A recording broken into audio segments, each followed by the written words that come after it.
customers to, to respond to this threat, but it's also part of our civic duty as Americans. So when we talk about organizations, we're talking about people. And so that's talking about all of us. So let's start there. A few years ago, the Greater Good magazine examined the cost of polarization on all of us. They noted some of the costs, like our geographical sorting. We are moving to places where people agree with us, and it's often happening on urban and rural lines. And it's a vicious cycle. The less we encounter people in person, which really gives us a chance to understand one another much more deeply, the less we want to surround ourselves with those who think differently. And our shared spaces in this country are disappearing. So why are we doing this? Well, often it's to avoid tough conversations.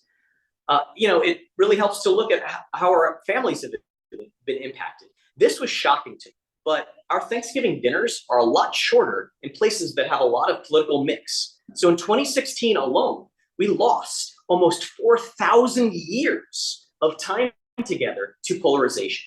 And when people are suffering, the people that make up organizations, we understand that it's not surprising that this starts to filter into their work lives. And that geographical sorting is starting to overlap with trends that are affecting the way that we do business. So researchers have seen that each successive generation starts from a higher place of political polarization and then increases that polarization over the course of a lifetime. And technology plays a big role in this. I remember a time when we were so excited by this new technology called the internet that was going to connect us and bring down the walls of communication barriers like distance and language. So I'd like to see a show of hands. Who remembers that time and shared in that excitement about the internet? I know I certainly did. Now, raise your other hand if you're disappointed at the reality that we have seen from social media, right?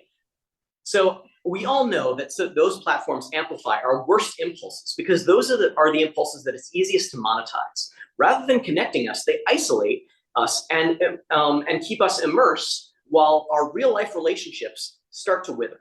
And the young people that are entering the workforce these days are experiencing the extra isolation of remote work, which has exploded since the start of the pandemic.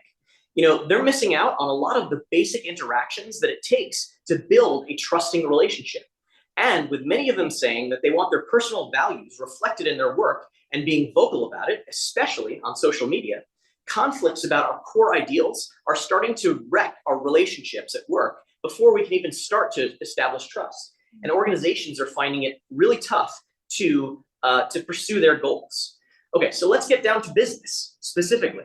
Last year, the Business Bridging Divides report stated that almost 70% of the companies that they surveyed had negative effects from political and social divides on their employees and their culture.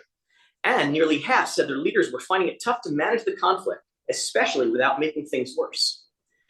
And the National Bureau of Economic Research found that executive teams have been sorting themselves since 2008, with both hiring more like-minded colleagues and those leaders who are outside of the political culture of an organization leaving. And those exits from those leaders that are leaving because of political reasons are impacting the bottom line of these organizations a lot more than other exits, to the tune of $200 million in shareholder value lost for each one of the organizations in this survey. So what's really going on here? Why is polarization so bad for businesses? Well, this data backs up the idea that organizations that don't value a diversity of perspective are shooting themselves in the foot and pushing away talented leaders. They're also losing trust from their employees, and fear is rushing in to fill the gaps. And so workers at all levels are no longer going out on a limb with their own ideas, and they're stopping challenging ideas that they see part of the mainstream orthodoxy of their organization, even when those ideas don't make sense to them. If people are afraid, it's going to cut off conversations before they can even start. And whether those conversations are about strategy or about public policy, which are often related. And when that sort of organizational monoculture sets in, it has a real implication for innovation and flexibility from top to bottom, especially impacting new and prospective hires. So I want to read a quote from the report. Attracting top talent, a tough task to begin with, is all the more difficult to navigate when partisan tribalism leaves half the talent pool off the table. All right, so Polarization has taken a toll on us personally, and now other factors are coming together, like geographical sorting and technology, especially impacting the newest generation, to really impact our work lives and our ability to accomplish things together, even profit-driven corporations. So that's the bad news, but I want to wrap up with the good news. So companies and organizations of all types can be part of the solution. They can still offer us a shared space to meet people who have different needs, who have different experiences and perspectives, if we want it. They also offer shared goals, which reinforce how much we share our values, and that helps to build trusting relationships. And we also are creating and practicing norms at our workplaces of how to treat one another. And so workplaces have a big impact on the culture of our larger society. So what I want to us to take away from this is the motivation to build depolarizing cultures. Depolarizing can be an action, but it can also describe the type of culture that we want to build.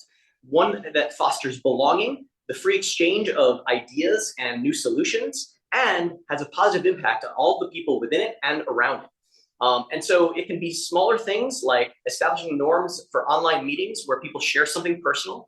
But there are other ways that we can benefit ourselves, our companies, and our country. And so I would love to discuss the idea of your company's culture and how we can work on that. So please sign up for a DOC demo session where we explore the program so we can build depolarizing cultures. If we succeed in doing this across the country, our organizational effectiveness can go up, our business profitability and sustainability can go up, and we can even ensure that our democratic republic can be around for another 250 years. Thanks very much.